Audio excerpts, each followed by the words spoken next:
Čaute, ja vás tu vítam u tutoriály ako si nainštalovať Camtasiu Studio 8.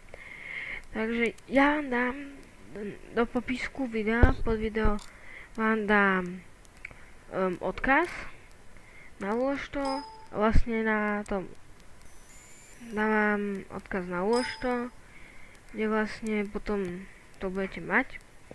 Takže budete tam mať túto zložku, že Camtasia 851.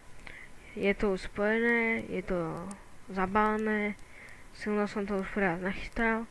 Takže budete potrebovať WinRAR. To máte tiež tu, budem inštalovať. A WinRAR, to je toto, ten WinRAR. Jak takto to vypadá. Tuto, WinRAR. Neviem, či...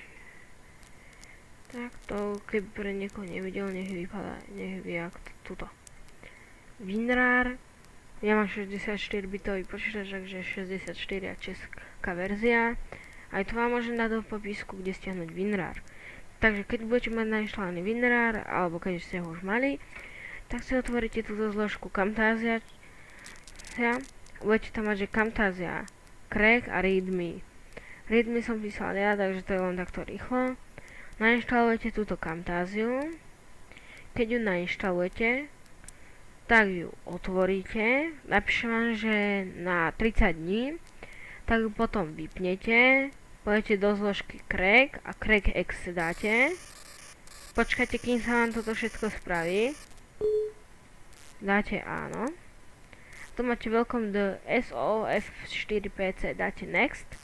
Dáte, že chcete to sem, dáte Next. Ten Crack, ako mám použiť, takže mi to už nepôjde a vlastne vám sa to spraví. A potom už len naklikáte a už sa vám takto pekne otvorí Camtasia. Takže ďakujem za zhliadnutie. Ja sa s vami učím. Čaute. Pekná fotka. No a na ďalšom dieli by sme si mohli by ste odo mňa očakávať diel z Van Thunderu alebo z Mafie 2. To ešte uvidím. Tak zatiaľ, čaute.